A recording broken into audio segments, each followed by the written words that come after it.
Thank you very much. Let's see if we can just spend 5-10 minutes thinking about what Obamacare looks like and what crowd care looks like in the social and mobile time frame. My first thesis is very simple. Social and mobile networks are eating the healthcare industry. How do I know that? How many of you are carrying a mobile phone today? Cool, most of you. How many of you use Facebook or Twitter? Cool. And how many of you have had some sort of illness in your lives, be it your personal lives, family lives, familial lives? How many of you would have liked to have been able to share what had happened to you and gotten the benefits of the network to help you through that difficult time? Interesting, almost all of you. So my view is very simple, having been sick for the last 2.5 years with major back injury and a spinal cord injury and walking today, and telling this story to Jack, a friend of mine.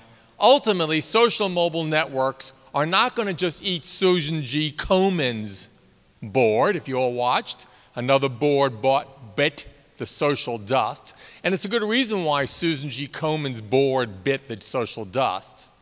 It's because her board was made up of men and women who were survivors of breast cancer. Now, there's nothing wrong with surviving breast cancer. And it's not great having breast cancer any more than it was having a spinal cord injury like I had. But because you survive a spinal cord injury or have breast cancer doesn't mean you have any expertise in social, mobile, or cloud technologies.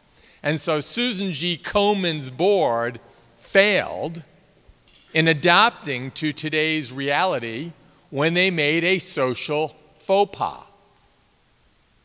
The result is they shrunk by 30%, between 25 and 30% in less than a month.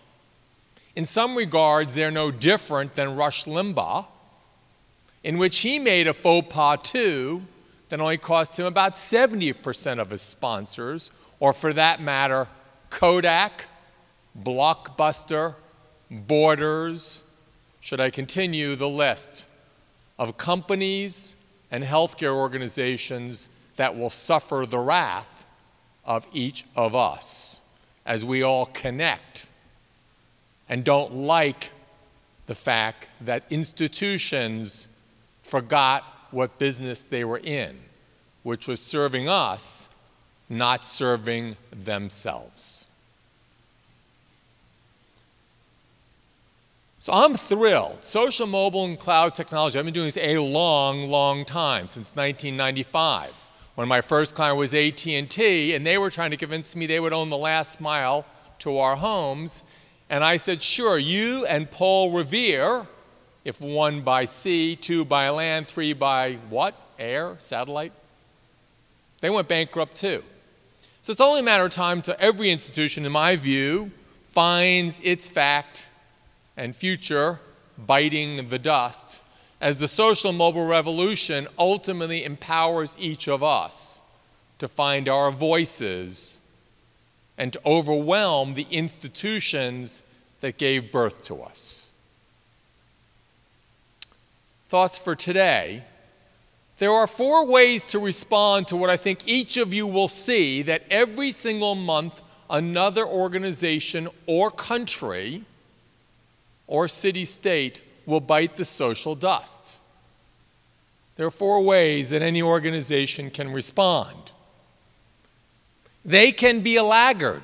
They can be backwards. They can be reactive. They can say, it's worked for us before, it will continue to work for us in the future. Now, the only problem with that model is we didn't have weapons of mass destruction called mobile phones with Facebook on it. So we now have WMDs, and we carry them with us every single day. And as much as I hate to admit it, this is where my personal health record is. I acknowledge the fact that it's an Excel file because I can't get my EMRs on it, but I will one day. The second model is very simple, inside out. I can begin to serve you based on best practices, healthcare best practices, assuming what I know is what you need. But take it from me, having suffered for 2.5 years and barely now walking still and having major structural problems, they don't know how to solve my healthcare problem, and I'm not unique. So what they know doesn't apply. That doesn't mean there's not someone else in the world that doesn't have what I have, but they don't know. They at the Brigham, they at Mass General, they at the Baptist don't know. And yet they won't tap the crowd to help me get better. That's inside-out thinking. Outside-in thinking says we don't know the answer, but out there somewhere is an answer that we can deliver to you, which would allow you to achieve your full potential. Now, they would have to think for the first time that they don't have the answer. Just because they're healthcare, quote-unquote, practitioners doesn't mean they know what the answer is. In fact, there's a good chance they don't know because they're a microcosm of the world. And therefore, they're not tapping into the social mobile cloud world in which each of us carry ourselves with us. And the last one is forward and proactive.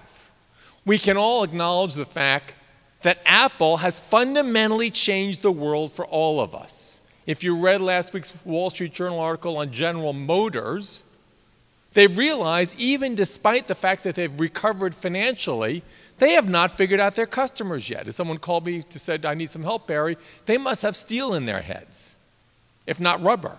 The answer is absolutely. They do have financial well-being, but they have no idea what their customers want. Take it from me, how do I know? My family, my mother, who's 80, still runs a Chevrolet, or should we say, used to run a Chevrolet agency and now runs a Honda agency. She's a successful woman who's 81 years old. Her father started the business in 1926 in a remote location called Manhattan, with a dealership no one ever heard of called Chevrolet.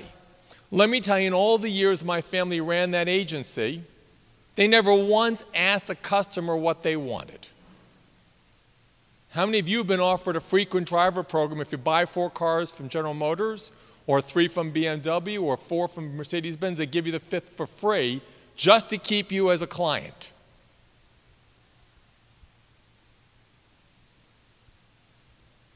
Apple understands how to build a business with $6,000 of revenues per square feet and a market cap that exceeds $500 billion and has more cash in its treasury than most countries have in its own.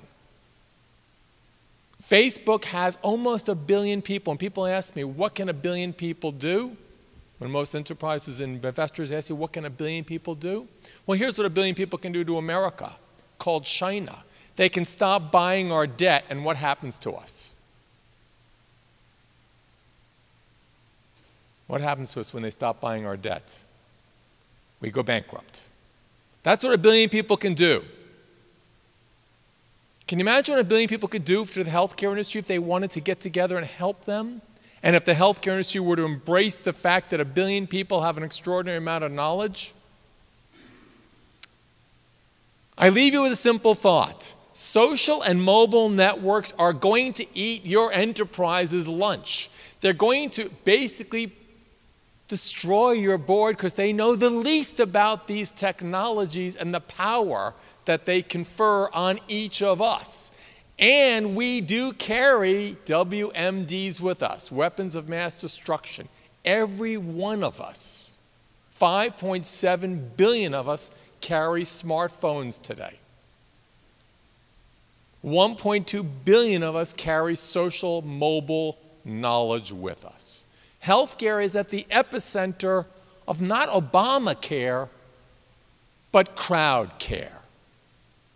Not healthcare cures, but crowd cures.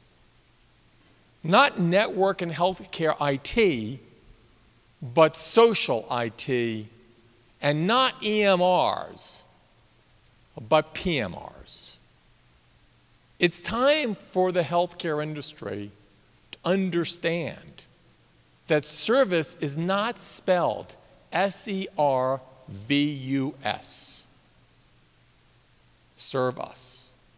It's spelled service, S-E-R-V-I-C-E. It is time for the healthcare industry to turn itself on its head. And as Jack and I were saying, do an inversion. Who does yoga here? A few of you. Do an inversion. It's time for the healthcare industry to do a headstand or follow the road of Susan G. Komen and not understand just because you have breast cancer or you're like me, a spinal cord injury person, doesn't mean I have the technology know-how to make sure that my survival is one that includes your well-being. Have a great 2 days. Enjoy the sessions. And remember, think outside in and forwards, not inside out and backwards. Enjoy your day. Enjoy the sessions. Enjoy the case studies. Enjoy your future. Thank you all very, very much.